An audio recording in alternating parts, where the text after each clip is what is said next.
everyone, it's Kim. Welcome back to my channel, and if you're new to my channel, welcome. Today I'm going to be bringing you another new Instant Pot recipe, and I have learned this recipe by a lovely girl that I follow on Facebook, and her name is Heather. So I'm going to be giving you a variation of her recipe. Heather does go by #InstantPotMom. If you don't follow her, she is amazing. So she had posted a cheesy chicken pasta recipe, and I thought with it being Thanksgiving and all, we all are going to have that leftover turkey, and we're going to need to know what to do with it. So there's only so many turkey sandwiches you can have, and there's only so many turkey dinners that you can eat. And then after a while, you're either going to, 1, trash it, 2, put it in the freezer and then forget about it, or 3, figure out a new way to make it. So that's what I'm going to give you today. So today's recipe will serve 8, and it will be 6 smart points. I'm going to give you a couple variations on how she had done it. But again, she was making a chicken cheesy pasta, and I'm just going to swap that out because I have some leftover turkey breast. So I'm going to just go ahead and start using the rest of that up so that I won't have any leftovers here. So let's jump right into this recipe, and I'll show you how easy it really is. So the first thing we're going to do is we are going to spray the liner of our Instant Pot.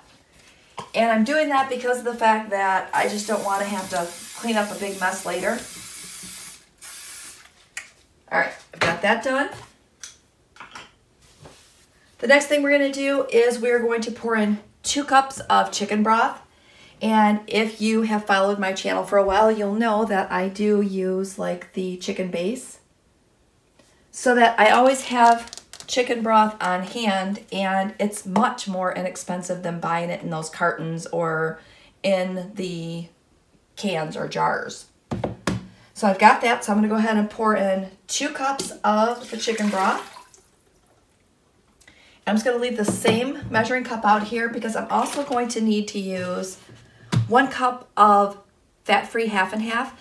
Now she did use, I think, a heavy whipping cream, but I thought half and half would make a good substitute. She may have used half and half, I'm not sure. I would have to look at the recipe again, but I'm going to use the fat-free half and half because I have this here and it's going to be less points. Now she did mention in her video that you could also use cream of mushroom soup, I think. Cream of mushroom soup. But again, today we're going to be using half and half. So I have the fat-free half and half here. Just want to make sure you can get a good view on that. Now I do have a leftover container of some here, so I'm just going to go ahead and use up the rest of this one first. And then open up my new container. Ooh, that was kind of loud, sorry about that. So that I can finish filling us up to 1 cup. Alright, so we have 1 cup of that. We're going to dump that right in. I have this about 2 cups of leftover turkey breast, so I'm just going to go ahead and dump that right into my pot. Try to set that in there a little more quiet. And she had used a penne pasta, but I thought the bow tie pasta would be really cute in this dish. And this is just regular Walmart brand, great value bow tie pasta. And this is a 12-ounce box. So I'm going to go ahead and pour this in.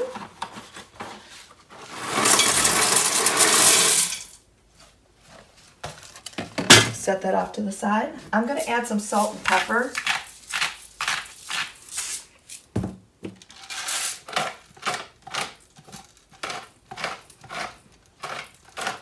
And then I'm going to give this a quick stir.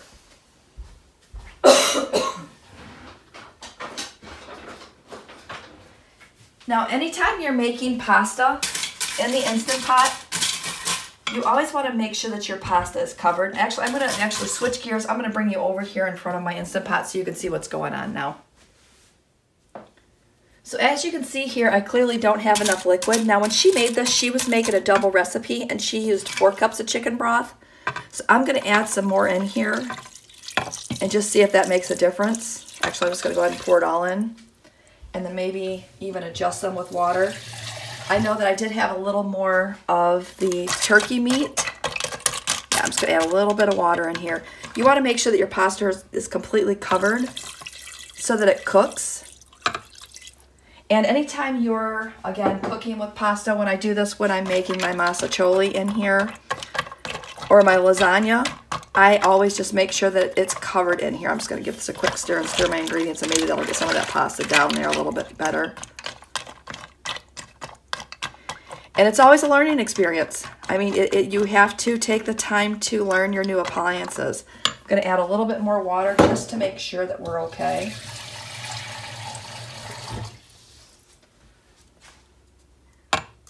Glad I brought you over here so you could see exactly what I'm looking at. All right, I think that's good. Just gonna poke those last few down. And I think that's good.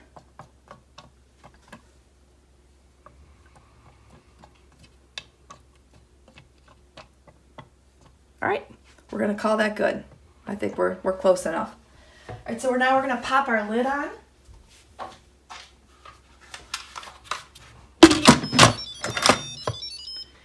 And then I'm gonna see if I can scooch back just a little bit.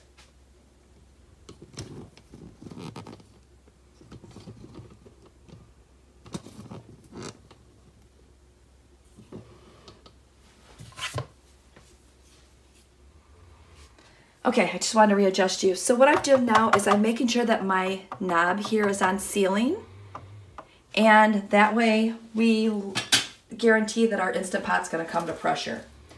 Now, rule of thumb when you're making pasta is you always look at the directions, and those are here. And you can see that this pasta is cooked 12 to 14 minutes. So what you do is you take the 12 minutes and you cut that in half, so that makes that 6, and then you add a minute, so that makes it 7 minutes. So I'm gonna cook this for 7 minutes. And that's with any kind of pasta that you're using. I know that there's different variations out there, but every time that I've made pasta and I've made it successfully, I've always followed that rule of thumb. Take the lowest time, cut it in half, add a minute, you're good to go. So I'm gonna go ahead and turn my Instant Pot on manual. I'm going to back the time down to 7 minutes, and we are going to let that come to pressure, and then we're going to do a natural release for about 4 or 5 minutes, so just so that some of that pressure comes down. So what that means is if I were to take this knob here and I were to flip it to venting, the steam would come out automatically. I'm going to just allow less steam to come out all at once. So if I was to do that as soon as it finished, it would be called a manual release, which means I was just automatically letting it all out. Or you can do a natural release where you can let some of it count down, some of the time count down, or you can let it totally sit there and release on its own and let the pin drop on its own to where there's no pressure left before you flip the knob, which there won't be any pressure left to come out. Hopefully that makes sense. I know I've explained it enough times on my videos, but for some reason I just feel like if you are new to this, or this is your first time watching a new Instant Pot video of mine, I just want to make sure that you're very well informed at exactly what those terms mean. All right, so I'm gonna let this do its thing. It's probably gonna take maybe 15-20 minutes to come up to pressure, just because of the fact that a lot of the ingredients that I put in there were cold. And then when this gets done, we'll come back and we'll finish it off. We have one more ingredient to add, and we'll add that once it's done, so stay tuned. Okay, I just wanted to jump back on here really quick. As I was reviewing the recipe, I realized that I was supposed to use a ½ pound of pasta, not 12 ounces. So no big deal. I just used 4 ounces more than the actual recipe called for. That would explain the reason why I had to add all the extra liquid in. So no big deal, not worried about it. When I calculated the recipe, I calculated the points at using the 12 ounces. So we are just going to get a larger portion. So in my calculations, I gave this recipe 8 servings, 6 smart points per serving. So I call this a win-win in our book. So again, just wanted to jump on here and let you know the reason why I had to add the extra liquid. I was kind of wondering why it was, why I had to do that. But I was just going with the flow, you know me. It's, as I'm doing my recipes, I just kind of, sometimes I wing it and sometimes I guess at it, but we always seem to have a really good recipe at the end. All right, so let's let this do its thing and then we'll come back and we'll finish the recipe off. Okay, our Instant Pot just finished, so we're gonna go ahead and let that do a natural pressure release for about 4 to 5 minutes. And as soon as that gets to that point, I will jump back on and I will show you what we're gonna do next. Okay, it's been about 4 minutes, so I'm gonna go ahead and let the rest of the pressure out. So I'm just gonna go ahead and turn our knob to venting. See if I can bring it over.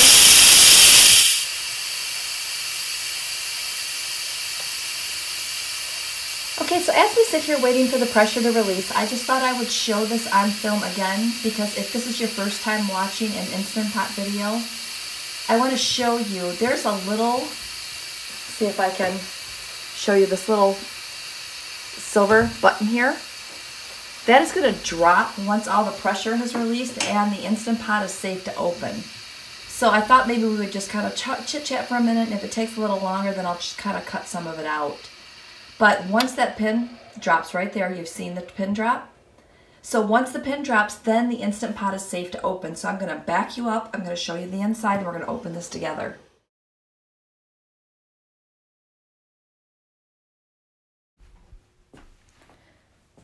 Okay, we're going to give this a quick little stir and see where we're at. Again, I think we're going to have to drain off some of that liquid because it does seem like we have just a bit too much. So I'm going to go ahead and drain some of that liquid off, and then we will finish up this recipe for you. So hang tight. So that looks a little better. So now we're going to go ahead, and I did leave some of the water in there just so I would have some base for my cheese. I have 1 cup of mozzarella cheese. So I'm just going to dump that in, and we're going to stir that into our pasta. Now you can add more cheese. My cheese is frozen because when I buy my cheese, I buy it in a larger quantity and then I just freeze it in 1 to 2 cup portions so that I have that ready to go. So I'm going to go ahead and give this a quick stir and get that incorporated in there. And then we're going to let this sit for 5 minutes so that the flavors meld together and the cheese has time to set up. And then I'm going to serve it into a bowl. So once I get this plated up, I will show you what it looks like. And I will eat some dinner. I'm super excited to have this. Again, I'm super stoked to have another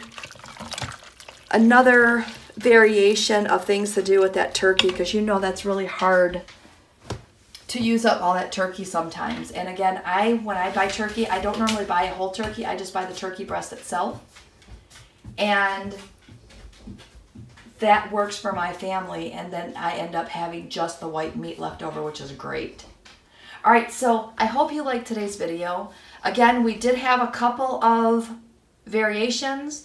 We did have an oops moment, but I just think that goes to show you that I'm just like you. I mean, I'm just learning to put recipes together, and when I try new things, I'm not always 100% on task sometimes, and sometimes I do miss a step here and there. So again, I think this is going to be great. I'm going to estimate maybe 1.5 cups of this recipe per serving. So 6 smart points for 1.5 cups of cheesy turkey pasta. Can't go wrong with that in my book. All right, so if you want to add a quick little variation on this, you can throw some Parmesan cheese on top. I think that would be really good. And I may just do that. I just, just thinking maybe that just sounds really good right now. So again, I'll plate this up. I'll take a couple of pictures before I eat it. And with that said, I hope you liked today's video.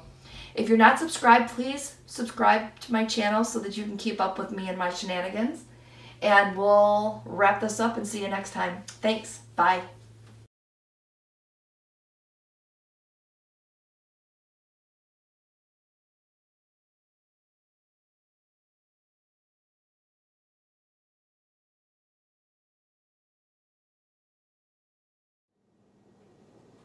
Okay, I thought I would pop back on here really quick and let you know that that was absolutely delicious. I would say that 1.5 cups, way too much. I definitely did not eat all that, and it was really good. I mean, really, really good. So what I'm thinking is that maybe 1 cup would work. I think the next time I make it, I will put my pasta in with my liquid first and then put my meat on top of that. I think that that would cause us to maybe use less liquid, and we wouldn't have to take the extra step to drain it. Still worked out fine. It thickened up just perfect. And I have enough leftovers. I'll put a couple of pictures of it at the end. I took my 1.5 cups out, and I would say that I probably have another 8 cups of the actual food, if not a little bit more, that are left over. So definitely 8 servings, maybe 1.25 cups to 1.5 cups per serving. But again, 1 cup, plenty enough. So definitely a keeper. I will be making this one again. I can't wait to try it with the chicken. And I think that if you had maybe some frozen peas, that would be perfect in that. It'd be like a turkey tetrazzini at that point. So again, just wanted to jump back on here and tell you it's a keeper. And we'll see you next time. Bye.